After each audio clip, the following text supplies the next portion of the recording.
Atos capítulo de número 3, diz: e Pedro e João subiam juntos ao templo na hora da oração, a nona.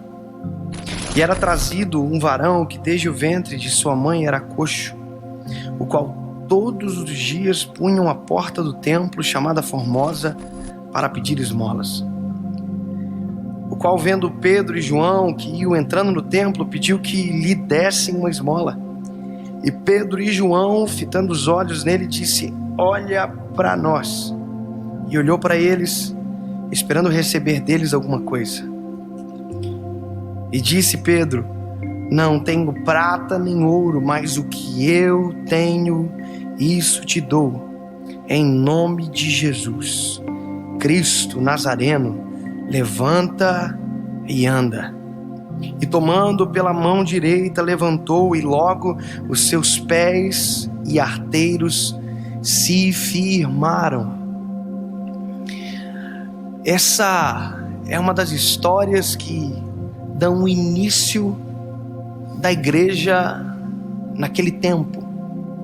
É a partir de Atos dos Apóstolos, capítulo 2, quando o Espírito Santo de Deus desceu sobre todos que estavam esperando e batizou e encheu toda a casa, todos falaram em línguas e todo aquele mover. Isso aqui é o ato que seguiu.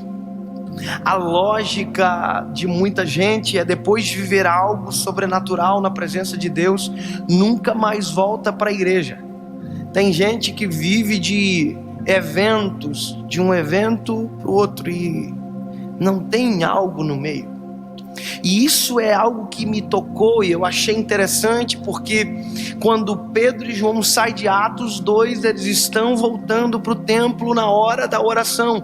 Ou seja, eles descobriram que quanto mais de Deus a gente tem, mais a gente quer. E essa é uma máxima de Pedro e João. Eles estão apaixonados. Aquilo que eles receberam em Atos 2 não foi um combustível para desaparecer, foi um combustível para ter desejo de ter mais de Deus. Então eles estão indo para o templo, só que a Bíblia diz que na porta do templo tem um coxo. E quando eu li sobre esse coxo, que eu queria entender a figura de alguém que não anda, sendo que o título que se dá não é um paralítico, eu descobri que na verdade coxo não é alguém paralítico. Coxo é alguém que tem uma parte do corpo menor do que a outra, ou em falta. Era um manco que nunca andou. É um manco que provavelmente deve ter ouvido: olha, se for para andar feio é melhor nem andar.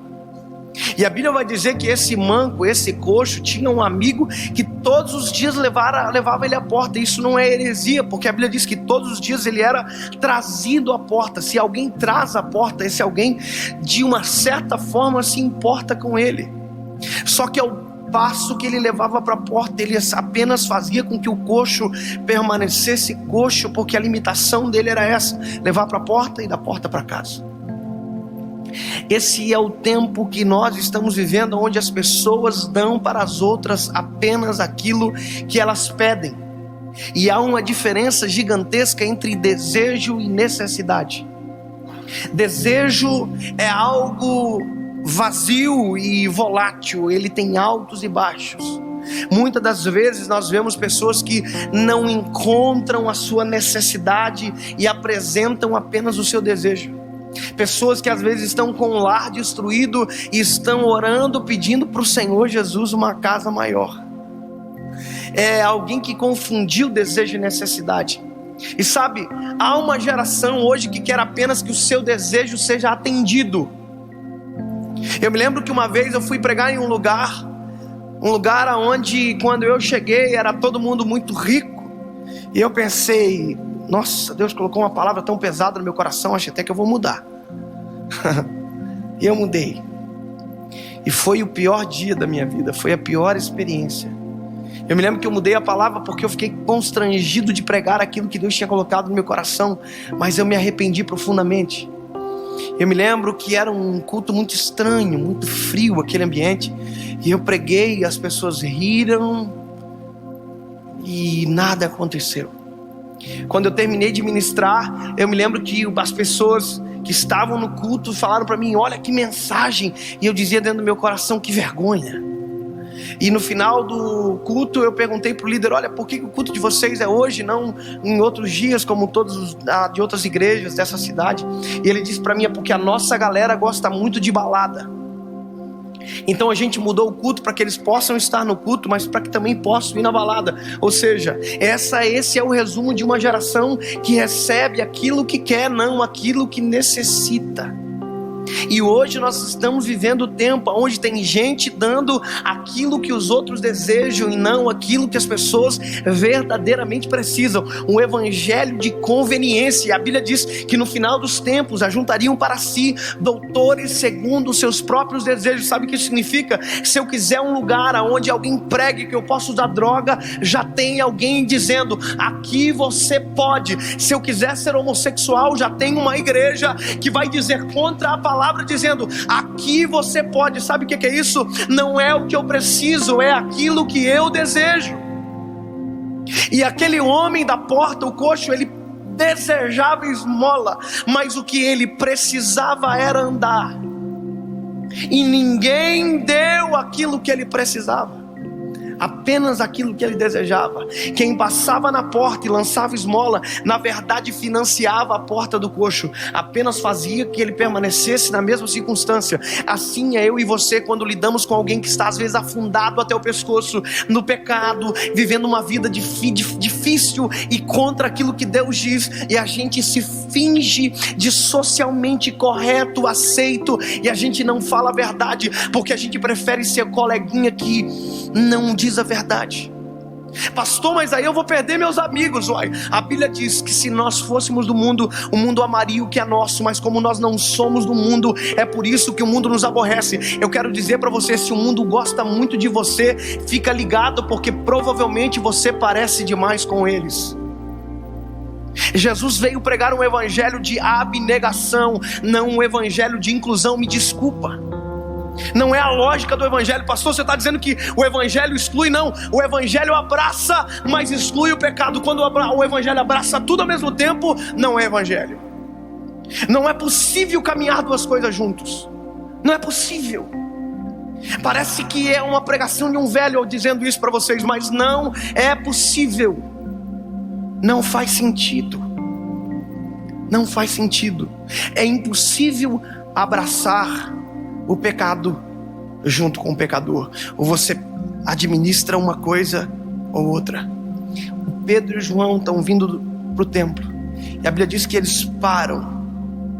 E sabe, aqui está o segredo de ajudar verdadeiramente quem precisa de ajuda.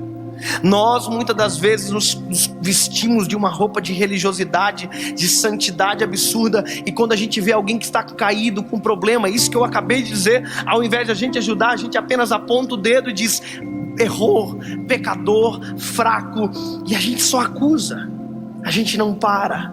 E isso também é a esmola de alguém que pensa que está ajudando. Eu gosto de Pedro e João porque Pedro e João param e dizem: olha para nós. Eles estão fitando os olhos, e a Bíblia diz que o coxo baixa a cabeça quando eles param. Sabe o que é isso? É alguém que não está acostumado a ser ajudado de verdade. É um exemplo meio ridículo, mas deixa eu dizer. Há um tempo atrás eu estava no interior de Minas Gerais, jantando com a liderança, com os irmãos e comendo pizza. Amém. E quando eu desci do restaurante, tinha um cachorrinho na frente, uns 2 cachorrinhos. E eu sou apaixonado por animal. Eu pensei: eu vou dar uma comida para esses bichinhos. Eu subi, peguei uma fatia de pizza que tinha restado e fui até os cachorrinhos. Quando eu estava chegando, os obreiros, os líderes que estavam comigo foram juntos. E quando eu cheguei perto, os cachorrinhos fugiram. E um irmão disse para mim: o senhor só ia ajudar. Eu disse para ele: pois é, mas chegou tanta gente antes de mim, chutou, machucou, que ele pensou que eu seria mais um. E esse é o reflexo do nosso tempo. Gente que não quer ajudar, e gente que não acredita mais que pode ser ajudado de verdade. Quando Pedro e João param, eles fitando os olhos, dizem: nós não temos prata nem ouro. Ele está dizendo: nem tudo aquilo que você deseja é o que nós temos para te dar, mas o que nós temos te damos. Isso é interessante, porque não é o que os outros têm, é o que nós temos. Ninguém dá daquilo que está em falta, ninguém dá daquilo que está em escassez. A gente só consegue dar daquilo que tem dentro de nós.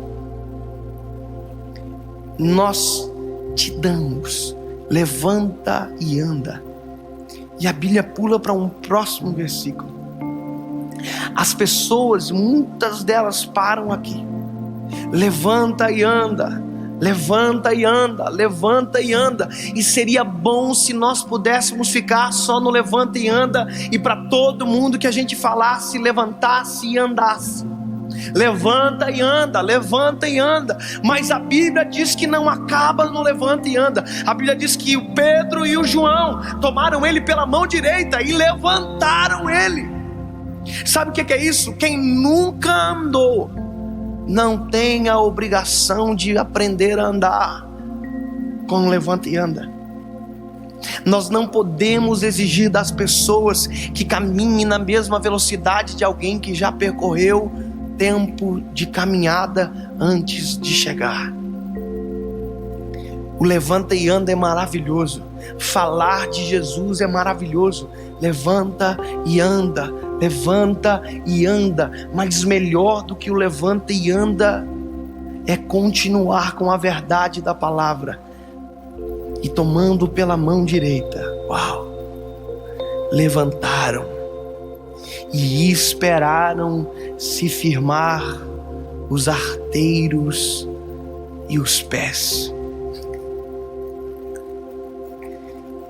Eu não sei se alguém fez isso já por você, que deu tempo para você firmar os arteiros, mas já fizeram por mim, já respeitaram o meu tempo.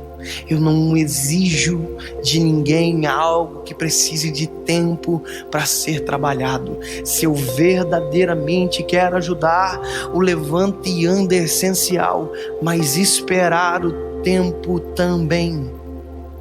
Levanta e anda. E tomando pela mão, levantaram, esperaram. E a Bíblia diz que o coxo não andou.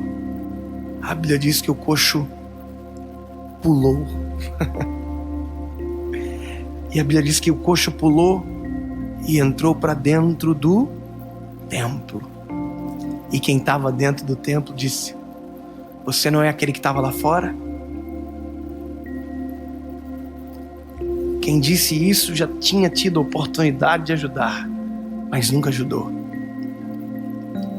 Mas em nome de Jesus, Deus está levantando uma geração que vai parar, que vai olhar nos olhos, que vai tomar pela mão e vai esperar o tempo para que quem foi levantado, quando andar, não tropece na primeira pedra.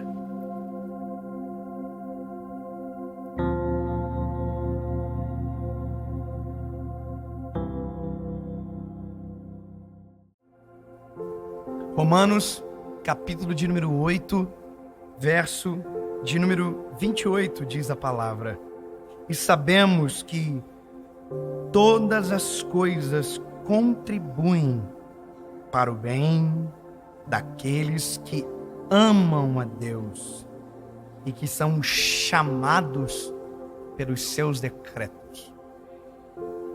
Essa palavra, ela é maravilhosa e óbvio, completamente verdadeira. Todas as coisas, elas cooperam, ou seja, elas servem, elas somam para aqueles que amam a Deus. Por exemplo, o poço serviu para o propósito de José. Então, isso é: todas as coisas cooperam para o bem daqueles que amam a Deus. Mas não foi José que cavou o poço. O poço já estava lá. E quando a gente cava o poço e se joga dentro? Será que todas as coisas cooperam para o bem daqueles que amam a Deus? Vou te contar uma coisa importante e que é um reflexo da nossa geração: a sofrência. Você já viu que hoje a música com maior relevância no cenário musical brasileiro é a sofrência? E que parece que a dor do chifre é prazerosa? E parece que a dor da tristeza é gostosa de se cantar? E você viu que a última cantora mais famosa da sofrência, que falava tanto de sofrência, vai casar? Posso te contar uma verdade? A gente, na verdade, aprendeu a cantar sobre o sofrimento para disfarçar a verdade daquilo que a gente sente. A gente canta sorrindo, mas na verdade por dentro tem muita gente chorando, porque ninguém gosta de sofrer. A gente pode até fingir, mas fingir faz mal. E eu quero te dizer uma coisa: nós temos um problema porque a gente assume as decisões, mas não assume o risco das nossas péssimas decisões. Sabe o que eu vejo? Pessoas que tomaram as piores decisões das suas vidas e na hora de colher o seu plantio, colocaram a culpa em Deus. Terceirizaram a responsabilidade, colocaram em A, B, C e no final sobrou para Deus. Já parou para pensar que o casamento que você tanto sofre não foi Deus que te obrigou a casar? Foi você que quis? Já parou para pensar que o trabalho que você tanto sofre não foi Deus que te colocou lá? Foi você que escolheu? Já parou para pensar que a maioria dos problemas da sua vida, dos poços que você caiu, das pedras que você tropeçou, ou foi você que jogou a pedra para frente ou cavou o poço? Sabe por quê? Porque o conselho de Deus não serve. A gente não ouve o conselho de Deus. Aliás, a gente ouve e parece que, como criança que deseja o perigo, escolhemos fazer errado a vida inteira. Isso começa no Éden. Adão e Eva estão no paraíso e Deus diz: olha, tem muita árvore gostosa e frutífera, mas de uma vocês não podem comer. Qual fruta o homem escolheu comer? A exata fruta que Deus disse que não poderia comer. Sabe o que é isso? Tem gente casando exatamente com a pessoa que Deus não queria que ela casasse. Tem gente provocando as crises, indo para os trabalhos exatamente que Deus nunca quis que ela fosse, escolhendo os amigos que exatamente Deus jamais escolheria, fazendo as coisas que exatamente Deus jamais colocaria para ela fazer. Sabe o que é isso? A gente gosta de sofrer, mas está chegando numa hora que a gente está percebendo que a gente fingiu a vida inteira que o que na verdade a gente quer é ser feliz. Que o que na verdade a gente quer é que a nossa vida seja resolvida de uma vez por todas.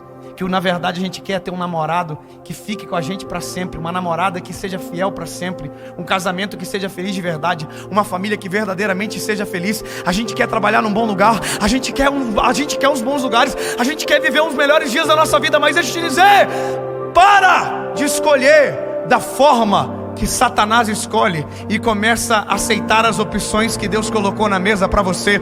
Começa a olhar para a palavra para tomar as melhores decisões. Começa a olhar para aquilo que os seus pais disseram para você, disseram ao seu respeito. Ouça os conselhos que te levam para perto de Jesus, não aqueles que te afastam dos planos perfeitos do Senhor. Para de tomar as piores decisões, porque daqui a pouco você vai ser uma pauta especial para os cantores de sofrência. Você que não quer ser o corno da canção? Então para de viajar e começa a cuidar da tua esposa. Você não quer ser o falido da história? Então começa a ser ético, começa a ser honesto naquilo que você faz.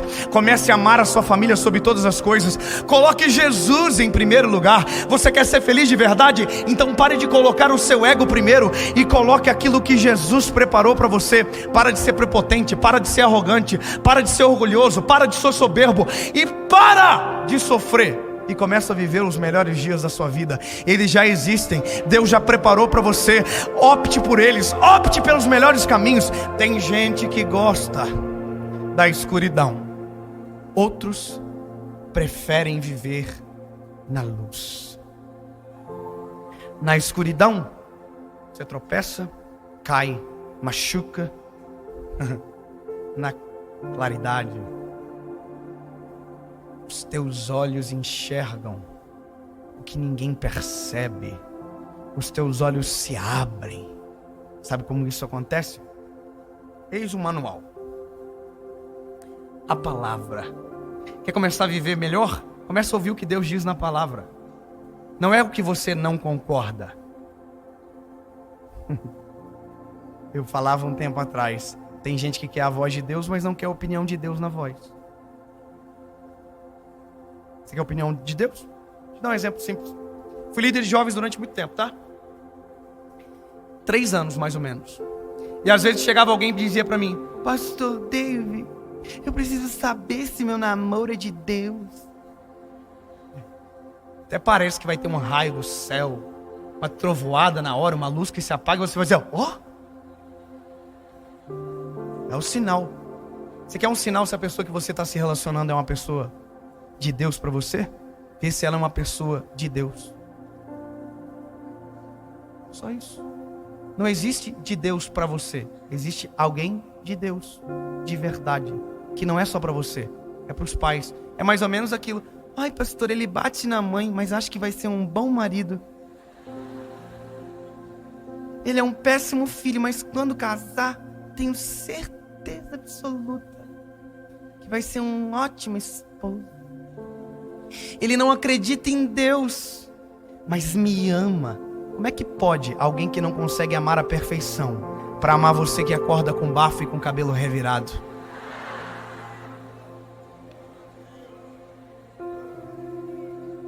Já parou para perceber que na maioria das vezes é burrice nossa?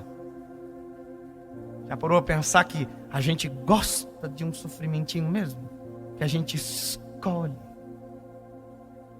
o pior, tentando crer que vai viver o melhor. Meu lindo, vou ser claro com você. Vou ser o mais claro possível. Você é igual a Adão e Eva. Você tem um monte de opção maravilhosa. Tem as ruins também. Quem escolhe é você. Deus já disse o que é bom. Agora, se você quiser viver o que é bom, não será escolhendo aquilo que você pensa ser o melhor para você, mas aquilo que Deus tem de melhor para sua história. Quer namorar direito? Quer casar bem? Você quer me procurar daqui a alguns anos para dizer que quer divorciar? Ou para me convidar para uma renovação de núpcias, de casamento, dizendo: olha, pastor, 10 anos, os melhores anos da minha vida. Ou você quer me procurar daqui a uns dias dizendo: eu tive uma péssima escolha. O que você quer?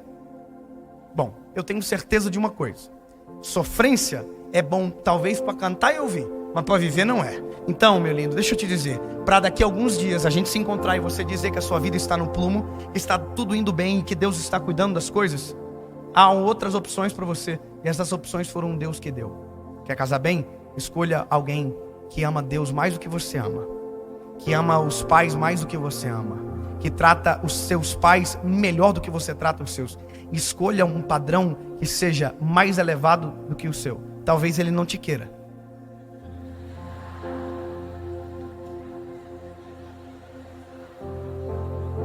Torça para ele não ter ouvido essa mensagem. Mas se ele ouviu essa mensagem, se ela ouviu essa mensagem, se iguale a ele. Não é fácil. Ou será que é? Vou dar o meu voto. Eu acho que é fácil. É só escolher direito. É só escolher bem. É só olhar para a palavra e tomar a decisão de acordo com o que ela diz. Não vos prendais a um jugo desigual. Tudo é lícito, mas nem tudo te convém. Você acha que vai encontrar sua namorada dos sonhos aonde? Para de procurar nos lugares errados aquilo que vai morar com você num castelo. O que Deus tem para você é melhor. Para de sofrência. Para de sofrer. Que Deus tem o melhor para você.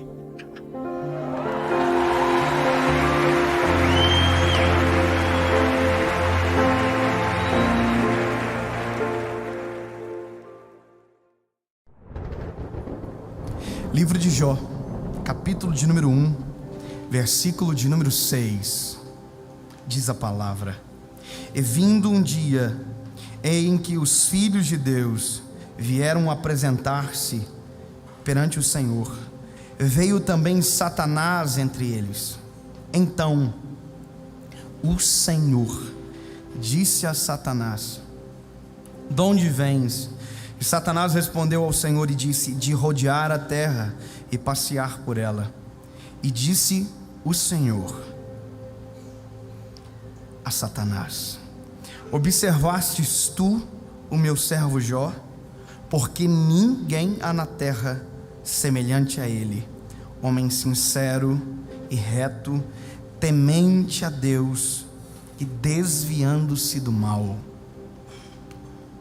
Esse texto, quando eu li ele pela primeira vez, eu entrei em desespero, eu fiquei chocado, porque toda a construção que eu havia feito sobre essa história durante a minha infância, a minha adolescência, acabou quando eu li o texto. Uma coisa é alguém falar para você sobre algo que conhece ou pensa saber, outra coisa é você testificar e ler. Sabe, o problema às vezes é que nós somos filtrados por palavras erradas, equivocadas. Não que haja mal nisso, mas às vezes quando nós lemos e identificamos a verdade, a gente fala: meu Deus, não faz sentido. E isso é uma das verdades que para mim, quando eu li a primeira vez, eu disse: não pode. Eu pensei a vida inteira que Satanás perguntou para Deus sobre Jó.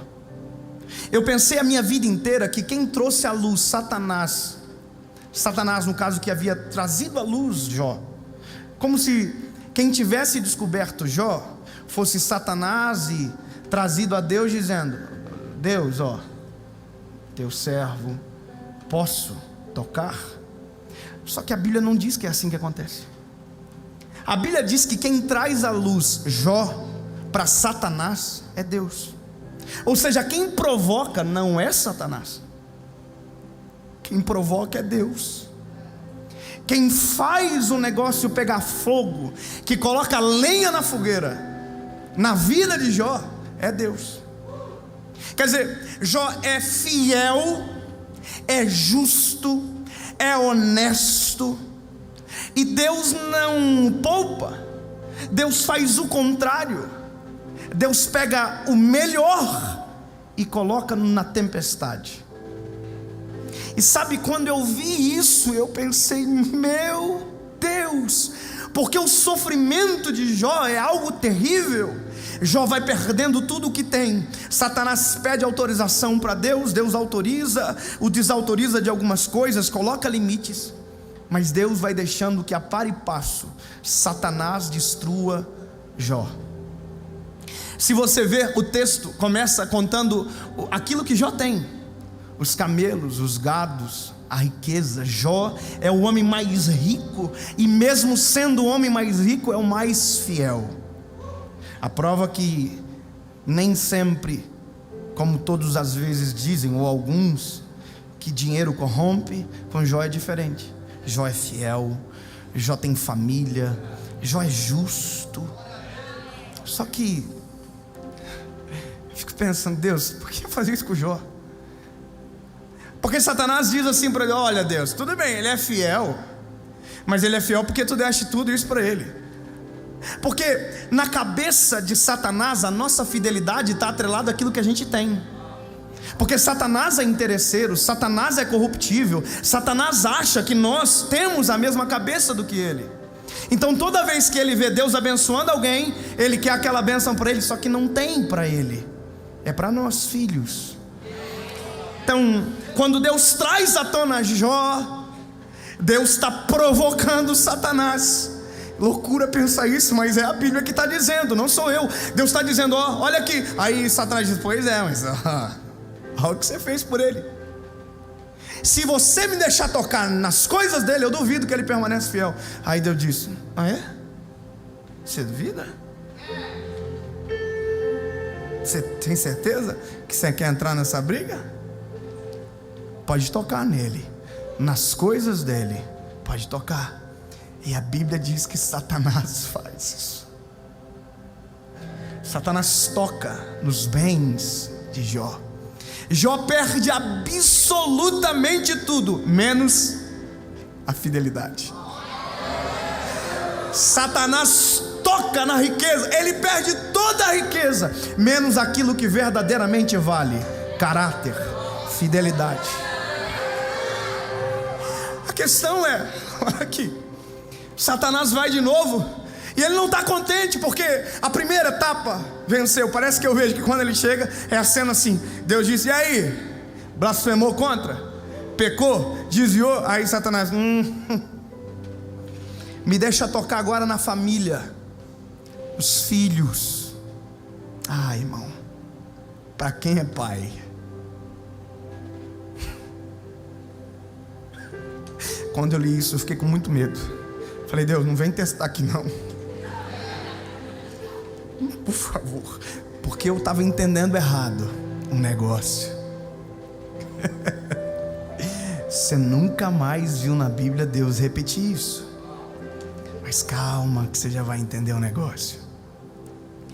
Deus deixa Satanás tocar nos filhos, e todos os filhos de Jó morrem.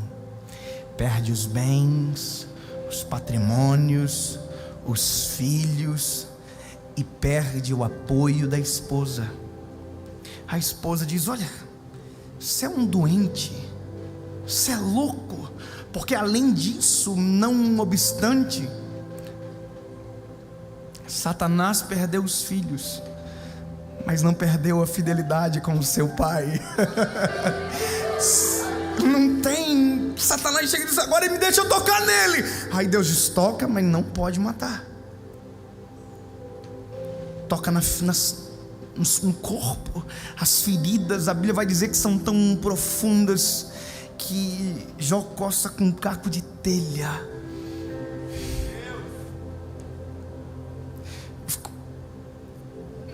Por que isso, Deus?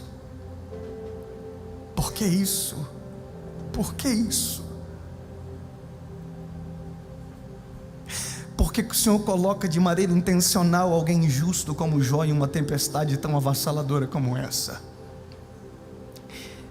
A mulher de Jó abandona ele e diz, olha, amaldiçoa esse teu Deus e morre. Ela está dizendo, você está um lixo, você perdeu tudo, agora vai, morre de uma vez por todas. Aí Jó chama ela de louca. E a Bíblia diz que mesmo aqui, Jó não pecou contra o Senhor. Sabe, aleluia, porque não é você. Aleluia porque não é a gente. Aleluia porque não é os meus filhos, não é o que eu tenho, não é a minha esposa. E a minha pergunta que ecoou no meu coração durante dias foi, Deus, por quê? Você sabe dos amigos, você sabe da história, mas até o final Deus não perdeu a fidelidade de Jó. Por quê? Porque Jó, porque Deus provocar Satanás em relação a Jó. Há um problema gigante. Satanás odeia a gente. Sabia disso? Nós somos extremamente odiados. Então, até talvez esse momento, Deus deve ter ouvido muito de Satanás como: por que esse povo nojento? Por que esse povo que te desonra? Por que esse povo? Por quê? Por quê?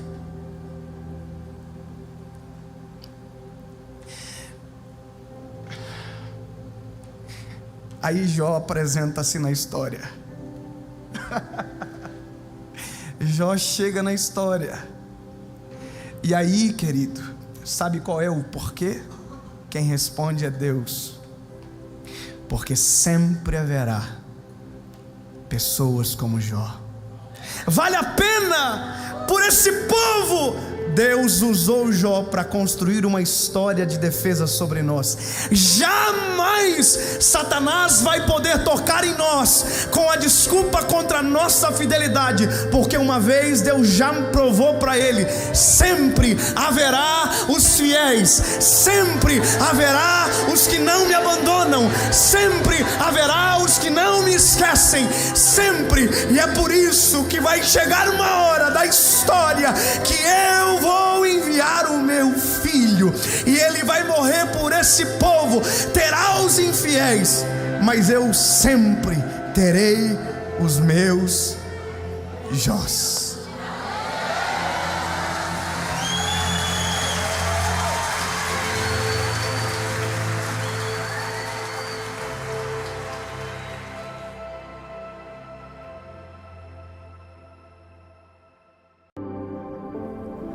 Daniel, capítulo de número 3, versículo de número 17 diz: eis que o nosso Deus, a quem nós servimos, é que nos pode livrar. Ele nos livrará do forno de fogo ardente e da tua mão, ó rei. Aí o 18 diz assim, ó: e se não, fica sabendo, ó rei, que não serviremos a teus deuses, nem adoraremos a estátua de ouro que levantastes. Será que é isso mesmo que a gente leu? Se ele fizer, a gente é fiel. Se ele não fizer, a gente continua sendo fiel? Porque essa história não é uma história de meninos que venceram a fornalha, é de meninos que venceram com caráter, com fidelidade. Eu acho interessante o seguinte: nós, para nos alegrarmos com essa palavra, a gente precisa ir até o final dela. E qual é o final dela? O final dela, eu vou dar um spoiler para você, talvez você não sabe, é que eles venceram a fornalha. Eles venceram. Ninguém ficou feliz? Pois é, eles venceram a fornalha. Eu vou dizer para você, esses meninos, Sadraque, Mesaque e Abidnego, eles são os meninos mais doidos que alguém podia conhecer. Porque eles conhecem o forno, eles sabem que é quente, eles passaram na frente, eles viram. E por conta disso, eles têm todos os motivos para se prostrar. Veja, o Nabucodonosor estabeleceu uma lei: todos os povos, nações e línguas, ao tocar o som da harpa, da sambuca, do saltério e de toda sorte de música, devem se prostrar e adorar a estátua que o rei Nabucodonosor levantou. Quem disse isso? O arauto. Aí a Bíblia diz que no mesmo instante a música começou a tocar, todos os povos, nações, línguas, sabe, todo mundo se prostrou, exceto Sadraque, Mesaque e Abidnego. Sabe, a loucura é que a fidelidade deles os expõe. A fidelidade deles os coloca em xeque, na frente de todo mundo. Porque veja, se todo mundo se prostra, quem fica em pé fica em evidência. Por mais que você ache isso bonito, mas a pior coisa é ser evidência onde todo mundo é posicionamento contrário. É difícil quando você é a favor de algo que todo mundo é contra, ou vice-versa. A questão é que quem tem caráter é a favor sempre, é contra sempre. Não fica mudando de opinião. Veja, tem gente que mudar de opinião é crescimento, mas tem gente que mudar de opinião é falta de caráter. Posso contar um exemplo para você? Eu estava num lugar, aí pelo mundo, e a gente estava sentado numa mesa com uma pessoa. Estou expondo agora aqui, mas tomara a Deus que nunca veja esse vídeo. E a gente estava falando bem da autoridade daquele país. Porque esse cara é bom, todos nós dois empolgados. Esse cara é excelente, um bom administrador, e a gente elogiando. Aí chegou uma mulher na lateral da mesa e disse: vocês estão falando de quem? Aí a gente disse: estou falando de tal. Ela: eu odeio esse cara é péssimo. Aí quem estava comigo falando bem falou assim: sabe o que é verdade? Realmente ele é ridículo. Eu estou cortando os detalhes para você não entrar no mérito de saber de quem e quem. Mas sabe, eu olhei aquilo e falei: nossa, Que vergonha.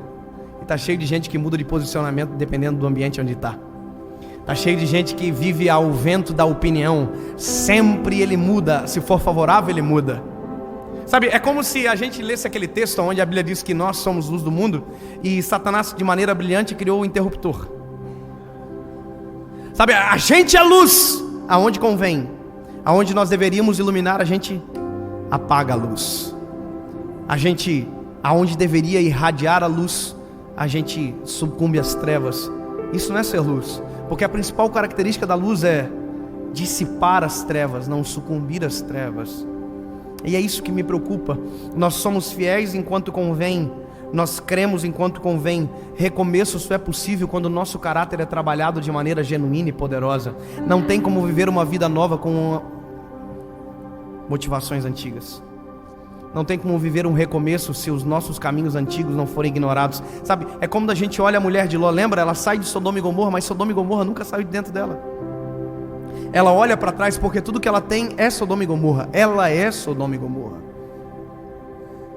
Está na hora de a gente mudar os nossos pensamentos, mas não por falta de caráter, mas para amadurecimento e virar um posicionamento firme. E se ele não fizer, aqui que eu entro no mérito do negócio. Porque os meninos sabem da lei, sabem do edito, e a Bíblia diz que eles não se prostram. Aí a Bíblia diz que Nabucodonosor dá um piti absurdo, chama eles e diz: ei, vocês são malucos? Vocês não ouviram a música tocar? A Bíblia diz que ele a música tocou, a gente ouviu. Tem gente que nesse momento diz assim, ó: a música tocou. Mas a música tocou, se eu tivesse ouvido a música, eu estava prostrado há muito tempo.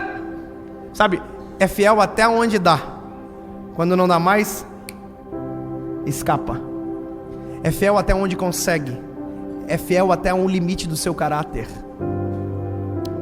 Por isso que eu amo esses meninos, porque a Bíblia diz que eles são fiéis, ponto. Se eles não saírem do forno, eles são fiéis. Acabou. Porque a fidelidade deles não está em sair do forno, está em entrar no forno. É isso que eu quero que você entenda. O que diz que a gente é fiel não é quando a gente sai do forno, porque tem milhões de pessoas que entraram no forno e nunca saíram de lá. Está cheio de gente que morre pelo Evangelho e morre e nunca mais o veremos. Mas um dia na glória nós os contemplaremos eles e serão chamados heróis da fé. Está cheio de gente que morre pelos seus ideais e não abre mão. Sabe, é isso que nós precisamos viver agora. Um novo tempo, uma nova história. Chega de mudar toda hora, não. Deus nos pautou segundo a verdade. Então a única coisa que nos vale e que nos é lícito é a verdade. E se Ele não fizer, e se Ele não tirar a gente do forno, eu quero dizer para você, eu tenho as melhores expectativas para 2019. Mas eu quero dizer que para gente que serve a Deus, para gente que acredita piamente no Evangelho, tem muita coisa que vai acabar piorando. E a cada dia, porque isso é o final do tempo, isso é o cumprimento da palavra, nós vamos ser cada vez mais odiados. Amarão aquilo que a gente conta, chamarão de filosofia, mas nos odiarão pelos frutos que receberemos do eterno. Então deixa eu te dizer uma coisa. Você está preparado? Você está preparado para se manter firme até o final? Para se manter apaixonado até o final, por se manter íntegro até o final. Ama o Senhor de manhã, de tarde, de noite, de madrugada. Ama o Senhor no colégio, na faculdade, no trabalho, na vizinhança, aonde quer que eu vá. Eu sou um desdobramento dele, uma embaixada. Eu sou fiel, eu não mudo porque o mundo mudou, porque as coisas mudaram. Não. Eu permanecerei até o final. Isso é lindo. E se o forno for aquecido 7 vezes mais, doesn't matter, não importa, porque o que está aqui dentro é mais forte do que queima dentro daquele forno. Ei, deixa eu dizer pra você. Aí a Bíblia vai dizer que o Nabucodonosor olha pros meninos e diz: vocês são malucos? Sabe, o Nabucodonosor dá um pitizão e diz: o quê?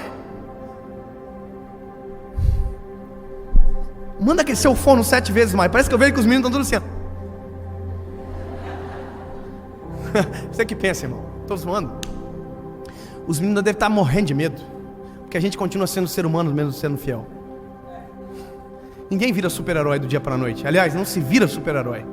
A gente é ser humano. A questão é nosso caráter, fatores inegociáveis. Se for para levar pau, mas vou levar sem cair. Não vou me dobrar. Por isso que tem gente que não gosta da gente, né? Que a gente é maluco, né? Já viu? Crente é maluco. Quem serve a Jesus é maluco. Veja, eu não estou falando de crente A, B, C, o evangelho, a igreja está. Não. Quem ama Jesus é maluco. Porque o que vale para ele está escrito há milhões. Aqui, ó, 2000 anos, 2018. Aí tem mais os profetas. Nós vamos para tempo bíblico. Lá, vai cacetada. A gente acredita nisso aqui. Escreveram milhões de livros depois, mas o que vale pra gente é isso aqui. Não, mas o pensador disse o contrário. Não, o que vale pra gente tá aqui, na palavra. A minha Bíblia ela é de 1987. O que vale pra mim tá aqui. O que interessa é o que vem daqui. O que vem após, filosofia, coaching, ensinamento de... Não, tá aqui. Eu só aceito aquilo que vem pra somar o que tá aqui. O que vem pra tirar não vale nada. Não vale, desculpa, com todo respeito. Sabe... Os meninos, olha assim, pode aquecer o forno então. Eles estão todos morrendo de medo. Só que eles têm palavra. Aí diz, vou contar uma coisa para o senhor Nabucodonosor. Nós servimos o único Deus que salva a gente de lá. Aí o Nabucodonosor fala assim, tá na minha Bíblia, não tá na sua agora, só tá na minha. Nabucodonosor, é fácil adorar um Deus que tira vocês do forno. Ele nem sabe o que vai rolar, né? Aí os meninos falam assim, tá fazendo essa cara aí de besta, é? Então deixa eu dizer uma coisa para você. E se ele não tirar a gente lá, a gente mesmo assim não vai se dobrar, não vai adorar, não vai mudar quem a gente é, só pelo fato do medo que... Sabe, nós estamos todos morrendo de medo, mas não vamos mudar não. Pode mudar a lei, pode mudar os padrões, pode mudar os costumes, pode mudar os padrões de aceitação, pode mudar a ideologia, mas o que vale para mim é o que o meu Deus diz que é bom para mim, é isso que vale. Mas se o quê? Se Deus fizer, Ele é Deus. Se não fizer, continua sendo Deus. Estou com vontade de cantar, mas vamos deixar quieto? Ou vamos cantar? Oh meu Deus.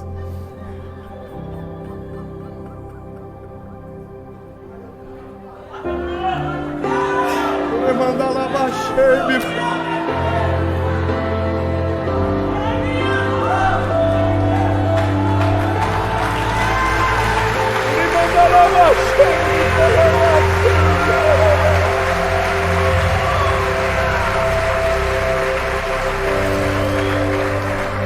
é tempo de recomeçar. E se o forno for a realidade do recomeço, nós entraremos lá. Mas entraremos sabendo que se Ele nos tirar, Ele é Deus.